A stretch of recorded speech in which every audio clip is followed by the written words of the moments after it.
Hello, Namaskar. Good morning, students. Myself Amit Jala from Masapura School.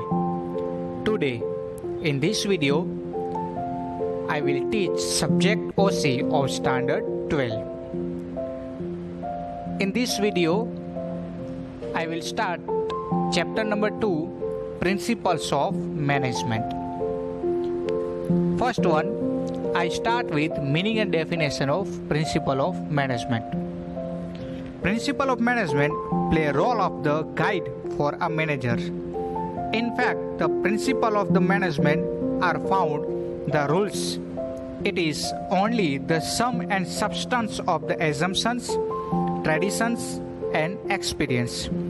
Principle of management जो है वो manager को guideline provide करता है, और प्रिंसिपल ऑफ मैनेजमेंट वो एक रूल्स एंड रेगुलेशन नहीं है, बट वो सम है किसका, substance of assumptions, traditions and experience का वन टाइप ऑफ सम है। आगे दिया गया है पेज नंबर 26 पर भी एक सिंपल मीनिंग डेफिनेशन दी गई है। इफ वी से in simple word, it means some rules principles are required for making comfortable main behavior in business unit. These principles are called management principles. Generally business unit के अंदर main behaviour को comfortable बनाने के लिए जो rules and regulation बनाने पड़ते हैं और जिससे गोल अचीव हो सकता है, तो ऐसे प्रिंसिपल्स को कहते हैं principal of management. Next, we see nature of management. First दिया गया है universal acceptance, second one is a flexibility, third one is a general guidelines, fourth one is a based on human behavior, fifth one is a contingency. Explain करते हैं principle of management can be applied to the most of the business unit. Principal of management generally business unit के अंदर देखने को मिलता है और वहां पर ही ज्यादातर अप्लाई होता है। Wherever there is a need of the human collective effort, जहां पर ह्यूमन कलेक्टिव एफर्ट की जरूरत होती है वहां पर इस प्रिंसिपल ऑफ मैनेजमेंट की भी रिक्वायरमेंट होती है। However implementation of all the principles may change as per the type, form, activities and size of the business unit. Company के टाइप्स के अकॉर्डिंग, कंपनी के फॉर्म्स के अकॉर्डिंग, कंपनीज के activities के अकॉर्डिंग, कंपनीज की size के according, हर एक जगह पर same to same principle of management आप अप्लाई कर सकते नहीं हो। अलग अलग कंपनी के टाइप में अलग अलग प्रिंसिपल ऑफ मैनेजमेंट की जरूरत होती है। कंपनी के फॉर्म को देखना पड़ता है, कंपनी की साइज को देखना पड़ता है, कंपनी का एक्टिविटी क्या है वो भी आपको देखना पड़ेगा। But the principle of management can be applied to the most of the business unit, ज्यादातर बिजनेस यूनिट के अंदर अप्लाई होता है। इसीलिए कहा गया है कि principle of management is a universal acceptance. Second point is flexibility. Principle of management are not a rigid conception, but it is a flexible. Principle of management कभी भी फिक्स नहीं होना चाहिए। कंपनी के अंदर आप जो भी रूल्स एंड रेगुलेशन बनाते हो तो वो फिक्स्ड नहीं होने चाहिए, वो फ्लेक्सिबल होने चाहिए। ह्यूमन के बिहेवियर के अकॉर्डिंग जो है वो आपके प्रिंसिपल ऑफ मैनेजमेंट होने चाहिए। आगे दिया गया है as per a situation when a manager required there is a scope of flexibility. Company के मैनेजर को जब जिस सिचुएशन में सही लगे उस तरीके से वो रूल्स एंड रेगुलेशन को चेंज कर सके, ऐसा प्रिंसिपल ऑफ मैनेजमेंट होना चाहिए।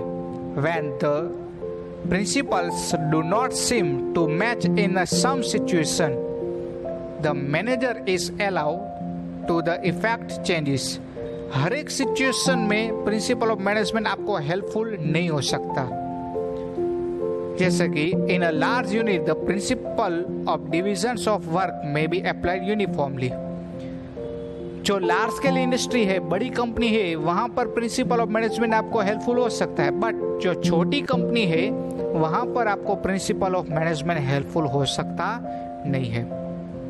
तो इस तरीके से कंपनी के अंदर जो रूल्स एंड रेगुलेशन या तो फिर जो भी पॉलिसीज होती है तो वो कैसी होनी चाहिए, फ्लेक्सिबल होनी चाहिए। प्रिंसिपल्स कैसे होने चाहिए, फ्लेक्सिबल। अभी हमने 2 पॉइंट कंप्लीट किए। फर्स्ट पॉइंट था हमारा यूनिवर्सल एक्सेप्टेंस, सेकंड जो था flexible. Now third one is general guidelines. Principle of management are the result of experience gained by different experts in a different situation. Principle of management one type of result है। किसका result है? Experience person का, जिन्होंने हर एक situation को face किया हो, और वो पर्सन क्या बनाते हैं, रूल्स एंड रेगुलेशन और प्रिंसिपल्स बनाते हैं, जिन्होंने प्रॉब्लम को फेस किया है और कैसे उसे सोल्व करना है, कैसे हैंडल करना है, तो वो सब कुछ वो पर्सन जो है वो जानता है। तो इस तरीके से आप प्रिंसिपल ऑफ मैनेजमेंट बनाकर कंपनी के अंदर हेल्पफुल हो सकते हो। At the time of managing a business unit, disparate and complex problems are arising. Company के अंदर बहुत सारी प्रॉब्लम्स आ सकती है, कॉम्प्लिकेटेड प्रॉब्लम्स भी आ सकती है, या तो फिर डिफिकल्ट प्रॉब्लम्स भी आ सकते हैं। बहुत सारे अलग अलग तरीके की प्रॉब्लम्स जो है वो आ सकती है। आगे दिया गया है तो उस प्रॉब्लम का सॉल्यूशन क्या है, तो यहाँ पर दिया गया है the form of this issue may be different as per the unit, which could not give the similar result for each unit in all situation। हर एक सिचुएशन के अंदर आप सिमिलर रिजल्ट जो है नहीं पा सकते, और हर एक सिचुएशन में आप प्रिंसिपल्स को अप्लाई नहीं भी कर सकते। इसी में लिखा गया है thus the principle of management could not be strictly applied for each unit, but can get a desired result by accepting the principles as the only guidelines and by using in the favorable situation। Principle of management एक one type of guidelines provide करता है, और वो आपको helpful होता है कि भाई क्रिटिकल सिचुएशन में हम कैसे फाइट कर सके और उसे हम कैसे दूर कर सके। तो इस तरीके से अगर आपने प्रिंसिपल्स बनाए होंगे तो वो आपको जनरल गाइडलाइंस भी प्रोवाइड करेगा। डियर स्टूडेंट्स, हमने अभी तक 3 पॉइंट्स जो है वो कंप्लीट किए। First one is universal acceptance, second one is a flexible, third one is a general guidelines, fourth one is based on human behaviour. तो बेस्ड ऑन ह्यूमन बिहेवियर में क्या दिया गया है उसे डिस्कस करते हैं। S the human is the centre of management.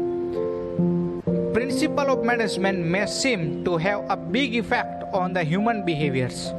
Company के मैनेजमेंट के अंदर ह्यूमन जो है वो सेंटर में होता है, और मैनेजमेंट अगर आप करोगे तो आपको कंपनी के अंदर सक्सेस मिलेगी। बट प्रिंसिपल ऑफ मैनेजमेंट आप अप्लाई करते हो तो उसकी डायरेक्टली इफेक्ट होगी ह्यूमन के बिहेवियर के ऊपर। अगर आप स्ट्रिक्टली रूल्स एंड रेगुलेशन बनाते हो तो कंपनी के जो एम्प्लॉयज होते हैं वो उसे एक्सेप्ट नहीं भी कर सकते, या तो फिर वो जॉब को छोड़ करके जा भी सकते हैं। हाँ, रूल्स एंड रेगुलेशन बनाओ, बट इतने भी स्ट्रिक्टली मत बनाओ कि ह्यूमन जो है उसे एक्सेप्ट ना कर सके। प्रिंसिपल ऑफ मैनेजमेंट ह्यूमन के बिहेवियर के ऊपर इफेक्ट करता है। हाँ, रूल्स एंड रेगुलेशन बनाओ, बट कंपनी को सूटेबल हो और कंपनी के स्टाफ को सूटेबल हो, उस तरीके से रूल्स एंड रेगुलेशन बनाओ। And as the human behaviour is a psychological phenomenon, it is necessary to consider while implementing the principle of management. Psychologically आपको सोचना पड़ेगा कि हम रूल्स एंड रेगुलेशन बनाए तो कैसे बनाए। तो हमने 4th पॉइंट के अंदर ये सीखा कि principle of management human behaviour के बेस्ड होना चाहिए। 5th point is contingency. Contingency means emergency situation में प्रिंसिपल ऑफ मैनेजमेंट आपको हेल्पफुल हो सकता है अगर आपने बनाए होंगे तो। Contingency is one of the element to apply the principle of management, achievement of the goal can be made easier by a unit with a taking required a decision through a usage of this principle in a certain unavoidable situation. Generally कोई भी situation हो, उस situation के अंदर principles के through आप जो है अपने गोल को इजी बना सकते हो। अगर आपने प्रिंसिपल्स बनाए होंगे तो आप जो है अपने गोल को अचीव कर सकते हो। प्रिंसिपल से ये भी पता चलता है कि कौन से एम्प्लॉयज को कितना रेम्यूनरेशन देना है और कितना नहीं देना है, such as to pay appropriate and reasonable wages to the employees. This criteria of belonging the fair and reasonable depends upon the concern regarding necessities and contingency of affecting factor। जरूरियात के according आप factor को ध्यान में रख के rules and regulation में आप चेंजेस कर सकते हो। तो इस तरीके से प्रिंसिपल ऑफ मैनेजमेंट आपको हेल्पफुल होता है। आज हमने टोटल 5 पॉइंट्स कंप्लीट किए। फर्स्ट पॉइंट जो था वो था यूनिवर्सल एक्सेप्टेंस, सेकंड जो था वो flexible, third one is general guidelines, fourth one is based on human behavior, and fifth one is contingency। Dear students, आज हमने एक नया चैप्टर जो है वो स्टार्ट किया है। उस चैप्टर का नाम है प्रिंसिपल ऑफ मैनेजमेंट। उसका हमने मीनिंग भी कंप्लीट किया और आज हमने नेचर भी कंप्लीट किए। मैं आशा रखता हूँ कि आप इस क्वेश्चन को घर पे रिवाइज करोगे और जल्द ही हम नेक्स्ट वीडियो में नेक्स्ट क्वेश्चन के साथ मिलेंगे। तब तक take care yourself. Thank you so much. Bye bye. जय माता जी।